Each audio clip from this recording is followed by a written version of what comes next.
नमस्कार। आज हम बात करने वाले हैं हरियाणा की एक अहम योजना लाडो लक्ष्मी योजना पर।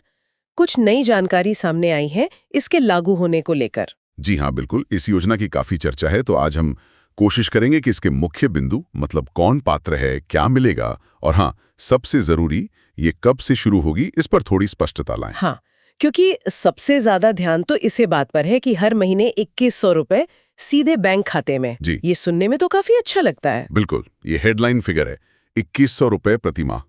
अब सवाल ये है कि ये मिलेगा किसे? सही। तो कौन है वो महिलाएं जो इसके दायरे में आएंगी, क्या शर्तें हैं? देखिए, जानकारी के हिसाब से पहली बात तो ये कि महिला हरियाणा की स्थायी निवासी होनी चाहिए।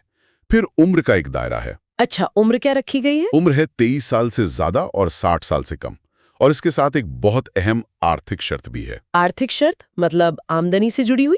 जी, परिवार की कुल सालाना आय, यदि पति और पत्नी दोनों की मिलाकर 3 लाख रुपए से कम होनी चाहिए। 3 लाख रुपए सालाना, पति और पत्नी के मिलाकर। ये तो काफी सारे परिवारों को कवर कर सकता है ना? हाँ, ये सीमा काफी व्यापक है, लेकिन एक और पेंच है इसमें। ओहो, एक और शर्त। वो क्या है? शर्त ये है कि महिला को किसी और तरह की सरकारी पेंशन न मिल रही हो, जैसे मान लीजिए वृद्धावस्था पेंशन या विधवा पेंशन। अच्छा, मतलब अगर कोई और पेंशन मिल रही है तो फिर वो इस योजना के लिए पात्र नहीं होंगी। बिल्कुल। तो इन सब शर्तों को जो पूरा करेंगी, अनुमान है कि ऐसी करीब 45.62 लाख महिलाएं हो सकती हैं हरियाणा में। 45,62,000। ये तो सच में बहुत बड़ी संख्या है। जी हाँ, बहुत बड़ी संख्या है। और जाहिर है, इतनी बड़ी योजना को लागू करने का तरीका भी अहम हो जाता है। हाँ, वो तो है। सुनने में आया था कि इसको लेकर कुछ अलग-अलग विचार थे कि कैसे लागू किया जाए। हाँ, बिल्कुल। शुरुआत में एक प्रस्ताव था कि योजना को चरणों में लागू करें, मतलब स्टेप बाय स्टेप। कैसे? मतलब पहले किनको शामिल करने का प्लान था? पहले फेज में सोचा गया था कि जो गरीबी रेखा से नीचे हैं, मतलब जिनकी पारिवारिक आय 1.8 लाख रुपए सालाना से कम है, ऐसी करीब 4.5 लाख महिलाओं को पहले शामिल कर लिया जाए। ये तो सुनने में तार्किक लगता है। सबसे जरूरतमंद पहले। पर फिर क्या हुआ? लेकिन फिर मुख्यमंत्री नायब सिंह सैनी और केंद्रीय मंत्री मनोहर लाल खट्टर के निर्देश के बाद वो प्रस्ताव, आप कह सकते हैं, खारिज हो गया। अच्छा, तो फिर फाइनल फैसला क्या हुआ? फाइनल फैसला ये हुआ कि योजना को एक ही चरण में लागू किया जाएगा। मतलब जितनी भी पात्र महिलाएं हैं, जिनकी आय 3 लाख रुपए से कम है और जिन्हें कोई और पेंशन नहीं मिल रही है, उन सभी के लिए एक साथ। ओ, मतलब कोई फेजिंग नहीं, सीधा एक साथ सबके लिए। जी बिल्कुल, वन गो में। इसके पीछे कोई खास वजह बताई गई है? मतलब एक साथ लागू करने का कारण? स्रोत में सीधे तौर पर कारण तो नहीं बताया गया, पर अक्सर ऐसे फैसलों में, आप जानते हैं, प्रशासनिक सुविधा और शायद राजनीतिक असर दोनों को देखा जाता है। एक साथ लागू करने से प्रभाव तुरंत दिखता है। हाँ, ये बात भी है। खैर, तो अब सबसे बड़ा सवाल, ये 2100 रुपए कब से मिलने शुरू होंगे? तारीख तय है? हाँ, तारीख बिल्कुल साफ बताई गई है।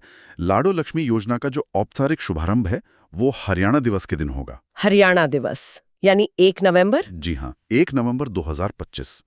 मुख्यमंत्री जी खुद राज्य स्तरीय कार्यक्रम में इसे लॉन्च करेंगे। तो अगर हम आज से देखें, जुलाई अंत से, तो करीब 3 महीने और लगेंगे। 1 नवंबर 2025। ठीक है, और जाहिर सी बात है, 45 लाख से ज्यादा महिलाओं के लिए हर महीने 2100 रुपए, मतलब बहुत बड़ा बजट चाहिए होगा। हाँ बिल्कुल, बजट का सवाल अहम है। जानकारी के मुताबिक हरियाणा सरकार ने इसके लिए 5,000 करोड़ रुपए का बजट आवंटित कर दिया है। 5,000 करोड़, ये तो काफी बड़ी रकम है। दिखाता है कि सरकार इसे लेके सीरियस है। जी, बजट आवंटन तो यही दिखाता है। तो अगर हम सारी बातों को समेटें, हरियाणा में लाडो लक्ष्मी योजना 1 नवंबर 2025 से शुरू हो रही है। 23 से 60 साल की महिलाएं जिनकी पारिवारिक आय 3 लाख सालाना से कम है और जिन्हें कोई दूसरी सरकारी पेंशन नहीं मिल रही, वो पात्र होंगी। सही। उन्हें हर महीने 2100 रुपए मिलेंगे। करीब 45.5 लाख महिलाएं इसके दायरे में आ सकती हैं और इसके लिए 5,000 करोड़ का बजट रखा गया है और इसे एक ही चरण में लागू किया जाएगा। सही सारांश है, सारी मुख्य बातें आ गई इसमें। और यहाँ एक बात सोचने वाली जरूर है। क्या? कि इस तरह की जो डायरेक्ट कैश ट्रांसफर स्कीम्स होती हैं, वो लंबे समय में महिलाओं की आर्थिक स्थिति, घर के फैसलों में उनकी भागीदारी, इस पर क्या असर डालेंगी, खासकर तब जब उन्हें दूसरी पेंशन योजनाओं से अलग रखा गया है। क्या ये सच में सशक्तिकरण का एक टिकाऊ रास्ता बनेगा? ये देखना दिलचस्प होगा। ये एक अहम सवाल है, भविष्य में इसके असर पर नजर रखनी होगी।